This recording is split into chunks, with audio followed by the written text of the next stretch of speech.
Assalamualaikum warahmatullahi wabarakatuh. Berjumpa kembali di channel ini. Salam sejahtera untuk kita semua rekan-rekan guru di mana saja berada. Kali ini saya akan mengupdate keputusan final dari Kemendikbudristek terkait dengan dibukanya tatap muka di bulan Juli di tahun pembelajaran 2021-2022. Dalam hal ini kita juga akan bahas opsi apa saja yang bisa kita tempuh selaku guru dan opsi apa saja yang bisa yang ditempuh orang tua yang mana selama PJJ ini bertindak sebagai tutornya siswa di rumah. Pada hari Kamis malam, Kemendikbudristek memastikan di bulan Juli nanti akan dibuka tatap muka di sekolah. Meski sejumlah pihak masih mengkhawatirkan resiko pembelajaran tatap muka yang akan dilakukan. Dalam hal ini, Menteri Pendidikan Kebudayaan dan Riset mengatakan dengan peraturan vaksin diprioritaskan untuk para guru, sudah waktunya pembelajaran kembali ke sekolah. Nah, memang dari mulai awal tahun kemarin sampai dengan awal Mei ini proses vaksinasi untuk guru terus dilaksanakan di semua daerah ya, sehingga diharapkan memang di akhir Juni nanti semua guru-guru di seluruh Indonesia sudah divaksinasi. Menurut Pak Nadiem, tidak ada solusi lain selain anak-anak harus mulai berinteraksi lagi. Sekolah turnya wajib menyediakan opsi tatap muka. Namun, ia menekankan bahwa orang tua memiliki hak mutlak untuk menentukan apakah anaknya sudah boleh ikut sekolah tatap muka. Itu hak prerogatif orang tua untuk memilih anaknya mau PTM atau PJJ, tegas Pak Nadiem. Dengan adanya rencana ini, maka berbagai persiapan jelang tatap muka sudah dilaksanakan. Dalam hal ini, Pak Nadiem mengungkapkan hasil dari berbagai survei yang dihimpun maupun yang dilakukan Kemendikbudristek. Beliau menyebut mayoritas peserta didik dan orang tua sudah ingin tatap muka.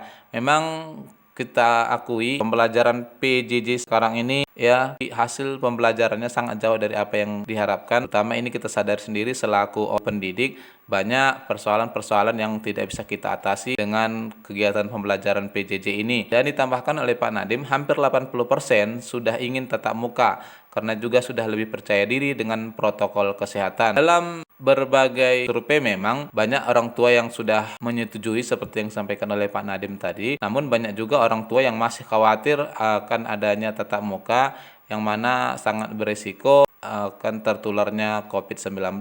Nah, menjawab hal tersebut, Pak Nadiem menyebutkan tidak ada jaminan, tetapi yang harus diingat dan yang terpenting tuturnya adalah keputusan itu ada di masing-masing orang tua. Itu dulu kita pegang. Tiap orang tua mengenal anaknya dan punya level resiko tersendiri. Hak memutuskan anak kembali ke sekolah secara tatap muka atau masih PJJ saja ada di orang tua. Sekolah tidak boleh memaksa, itu haknya orang tua, tegas Pak Nadiem. Lalu alasan kedua disebutkannya adalah berjalannya vaksinasi guru-guru meringankan beban transisi ini. Selain itu, semua orang tua berhak datang langsung memonitor dan bergerak melihat ke sekolah dan ikut memastikan bahwa protokol kesehatan benar terjadi. Ia menyebut peran orang tua dalam kesuksesan PTM ini sangat penting. Tentunya ada peran kementerian terkait, Dinas Kesehatan dan pihak sekolah. Kementerian Kesehatan pun telah membuat protokol kesehatan yang sangat ketat. Namun, dijelaskannya akhirnya kembali kepada keputusan orang tua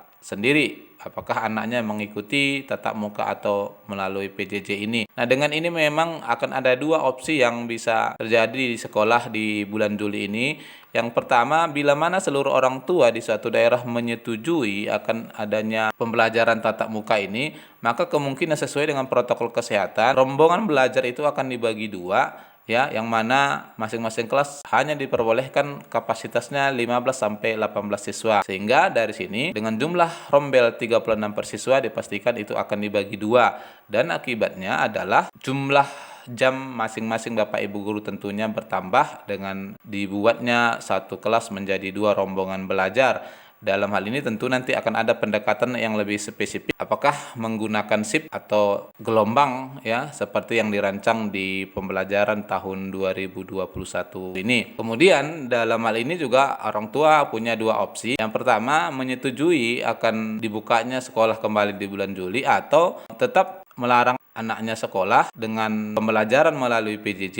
Dalam hal ini tentunya orang tua harus siap sedia untuk membantu anaknya dalam membimbing dan menyelesaikan tugas-tugas pembelajaran yang diberikan oleh sekolah. Nah, senada dengan ini, DPR juga meminta kepada Pak Nadiem agar memvaksinasi siswa sebelum buka sekolah di Juli. Terkait dengan dibukanya pembelajaran tatap muka di bulan Juli ini, termasuk juga Ikatan Dokter Indonesia belum menyetujui 100%. Dalam kesempatan ini, Wakil Ketua Komisi 10 DPR Agustina Wilujeng meminta Menteri Pendidikan, Kebudayaan, Riset, dan Teknologi melakukan vaksinasi dan tes swab bagi para siswa yang akan ikut sekolah tatap muka pada Juli 2021. Beliau mengatakan Nadiem bisa menggunakan alokasi dana pendidikan di APBN yang tahun ini mencapai 550 triliun. Menurutnya, ada sekitar 200 triliun dari jumlah itu yang bisa digunakan untuk persiapan sekolah tatap muka. Dilanjut, beliau menambahkan, betul, vaksinasi murid dan dibiayai oleh pemerintah,